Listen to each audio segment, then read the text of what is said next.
Democratic Alliance leader John Steenhuisen is calling for government to be dissolved and for early elections to be held. The leader of the opposition, of the official opposition, says that the DA will table a motion in the National Assembly calling for the dissolution of Parliament. He says Ramaphosa should no longer have the mandate to lead the country because he has lost public confidence. Let's hear now from the party. When I joined via Zoom by the Democratic Alliance Chief Whip in Parliament, Siviwe Gwarube. Of course, she's set to join us in a short while, but certainly all the political parties are weighing in on that Section 89 independent panel report. And let's indeed get that reaction then. A very good afternoon to you, Siviwe Gwarube. Thanks very much for joining us here on SABC News. Good afternoon, Flo, and good afternoon to your viewers. Well, we've heard the reaction then from the DA leader, in fact, saying they're calling for government to be dissolved and early elections. Expand on that for us, please. Look, Flo, I mean, I think having seen the report tabled last night on the findings of the independent panel, it's become rather clear that the president is massively compromised. Yeah. And I just want to draw the difference here between a motion of no confidence and an impeachment process, because a motion of no confidence is a subjective matter. And here you've got a sitting president, a head of state that's facing an impeachment process, which is to be voted on next week, of course.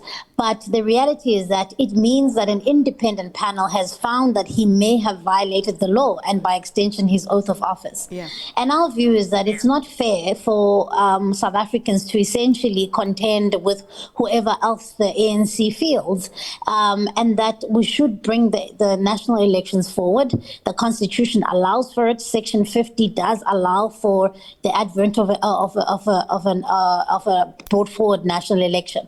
And so our view is that come Tuesday, we will submit our motion, regardless of how the ANC will vote, because of course it does come down to a simple majority on Tuesday, the issue around the impeachment committee. You know, the panel itself said that, you know, they didn't have some of the evidence, didn't have enough evidence, and that they really did rely quite a lot on Arthur Fraser's information. Do you find that there is enough to support, you know, whether you're talking about the motion of no confidence or the impeachment, based on what we received yesterday and what we were able to read from yesterday? Yeah, look, I mean, even by the nature of Section 89 as a process, the reality is that the rules only give the panel such a limited scope to only look at what the actual complaint, which was submitted by the ATM, and then obviously the president's response. And so they don't have this kind of powers, for instance, an ad hoc committee would have, which is what we had initially called for, which would be able to subpoena people, subpoena evidence, and really get to the nub of all of this. And so, yes, it is limited, but at the end of the day, Flo, Parliament has now initiated this process.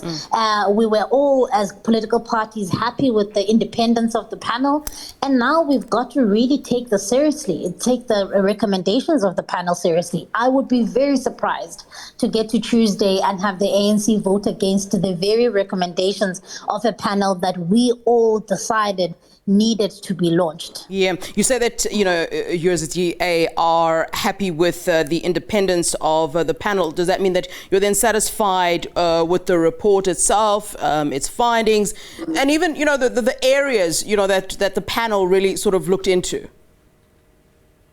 Yeah, look, I mean, there is a lot of talk about the report being reviewable, and, you know, and that is the prerogative of the executive, or at least in this instance, the president. For us, I mean, you'll recall when the panel was formulated, we had a problem with one of the panel members. They were replaced. And at that point, Flo, we then decided, well, we've got to get behind the process, because we managed to get the panel members we deemed to be independent. We think the process has been handled quite well by the former Chief Justice Sandile Ngcobo. And now here are the outcomes, and they cannot be ignored. I mean, these are some serious findings, and it would be very difficult for President Ramaphosa to continue continue as the head of state as though nothing has happened when he is facing an impeachment inquiry. And that's why I drew the attention at the difference. I drew the distinction between the emotion of no confidence versus this impeachment inquiry, because of course this is an objective standard versus a subjective view of his ability to lead. All right. Many thanks to you, Siviwe. Thanks for being on the show with us. That's the DA Chief Whip, Siviwe Gwarube, reacting, of course, for the DA on the Phalal Phala debacle. And